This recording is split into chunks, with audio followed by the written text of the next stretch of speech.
लोकसभा चुनाव का ऐलान होने से पहले ही प्रधानमंत्री नरेंद्र मोदी ने एनडीए के 400 सीट के आंकड़े पार करने और भाजपा के 370 सीटें जीतने की भविष्यवाणी की, लेकिन चुनाव के नतीजे इसके उलट आए। उधर इंडिया गठबंधन की सीटों में इस चुनाव में काफ़ी इजाफा हुआ।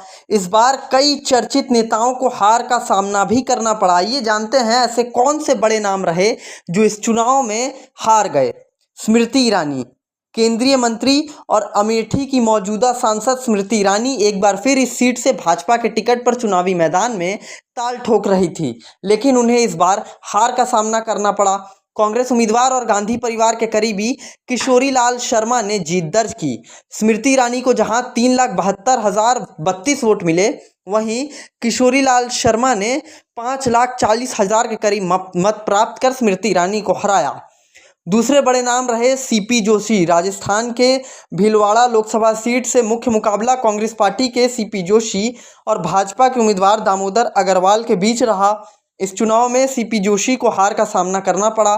सीपी जोशी को जहां 4,53,000 के करीब मत मिले, वहीं दामोदर अग्रवाल को 8,75,000 से भी ज़्यादा मत प्राप्त हुए। वैभव गहलोत, राजस्थान की जालौर लोकसभा सीट से पूर्व सीएम अशोक गहलोत के बेटे वैभव गहलोत चुनाव हार गए। इस सीट से भाजपा प्रत्याशी लुम्बा राम चौधरी ने जीत दर्ज की। वैभव गहलोत को जहां 5,95,240 मत मिले, वहीं भाजपा के उम्मीदवार को करीबन 8 लाख के करीब मत प्राप्त हुए।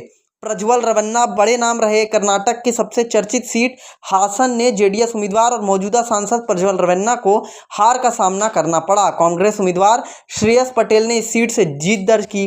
प्रज्वल रेवन्ना को जहां कुल मत 6,30,000 से भी ज़्यादा प्राप्त हुए, वहीं श्रेयस पटेल को 6,70,000 से ज़्यादा मत प्राप्त हुए। जीत का अंतर काफ़ी कम रहा, लेकिन प्रज्वल रेवन्ना को आखिरकार हार का सामना करना पड़ा। माधवी लता, तेलंगाना की हैदराबाद लोकसभा सीट से एआईएमआईएम के नेता असदुद्दीन ओवैसी के सामने भाजपा की माधवी लता को टिकट दिया गया। हैदराबाद की सीट इस चुनाव में सबसे बड़ी हॉट सीट मानी जा रही थी। हिंदुत्व को लेकर काफ़ी मुखर रहने वाली माधवी लता को इस चुनाव में हार का सामना करना पड़ा। असदुद्दीन ओवैसी को जहां 6,61,981 मत प्राप्त हुए, वहीं माधवी लता को 3,23,894 मतों से ही संतोष करना पड़ा। आखिरकार उन्हें हार का सामना करना पड़ा। झारखंड के सबसे बड़े नाम अर्जुन मुंडा इस चुनाव में हार गए। झारखंड की खूंटी लोकसभा सीट अर्जुन मुंडा को हार का सामना करना पड़ा। उन्हें कांग्रेस उम्मीदवार कालीचरण मुंडा ने मात दी। अर्जुन मुंडा को जहां 3,61,972 मत प्राप्त हुए, वहीं कालीचरण मुंडा को 5,11,647 वोट प्राप्त हुए।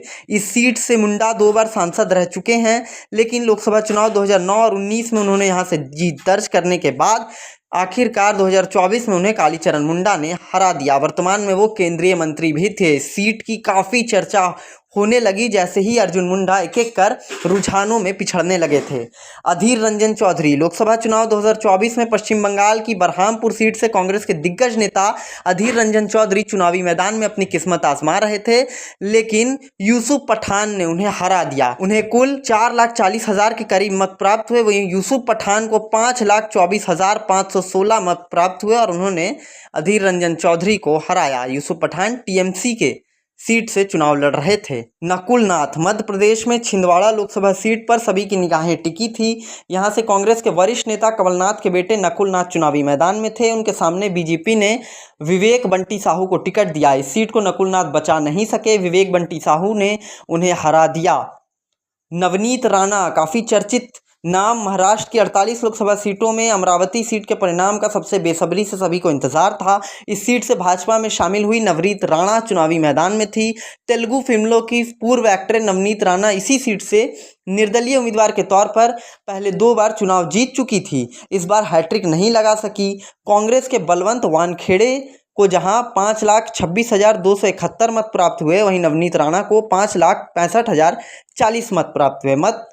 प्रतिशत मतों का अंतर दोनों के बीच काफ़ी कम रहा, लेकिन नवनीत राणा को आखिरकार हार का सामना करना पड़ा। उमर अब्दुल्ला, कश्मीर की बारामूला सीट से पूर्व मुख्यमंत्री उमर अब्दुल्ला चुनाव लड़ रहे थे। उमर अब्दुल्ला को चुनाव में हार का सामना करना पड़ा।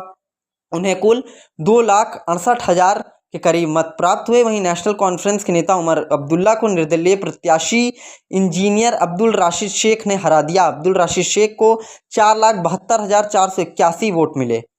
भूपेश बघेल, छत्तीसगढ़ के पूर्व मुख्यमंत्री भूपेश बघेल को कांग्रेस ने राजनांदगांव सीट से अपना उम्मीदवार बनाया। भाजपा ने यहां के मौजूदा सांसद संतोष पांडे को चुनावी मैदान में उतारा। इस सीट से भूपेश बघेल को हार मिली। दिग्विजय सिंह काफ़ी बड़े नाम, मध्य प्रदेश के पूर्व मुख्यमंत्री रह चुके हैं। कांग्रेस के टिकट से राजगढ़ लोकसभा सीट से इस बार ताल ठोक रहे थे। भाजपा ने रोडमल नागर को अपना उम्मीदवार बनाया। इस चुनाव में बीजेपी प्रत्याशी को जीत मिली, जहां नागर को 7,58,743 मत प्राप्त हुए। वहीं दिग्विजय सिंह को 6 लाख से ज़्यादा मत प्राप्त हुए, लेकिन फिर भी उन्हें हार का सामना करना पड़ा। कन्हैया कुमार बड़े नाम रहे, जिन्हें इस बार चुनाव में हार का सामना करना पड़ा।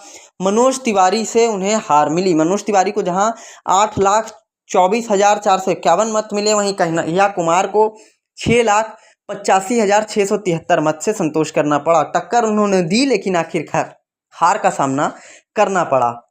बेहतरीन खेतों से आती है लक्ष्मी रसोई का प्रीमियम क्वालिटी हल्दी पाउडर, जो है हल्दी के गुणों से परिपूर्ण और जो रखे आपकी सेहत का ख्याल, हर डिश की रंगत और उसकी स्वाद बढ़ाए। लक्ष्मी रसोई का प्रीमियम क्वालिटी हल्दी पाउडर आज ही घर ले आइए।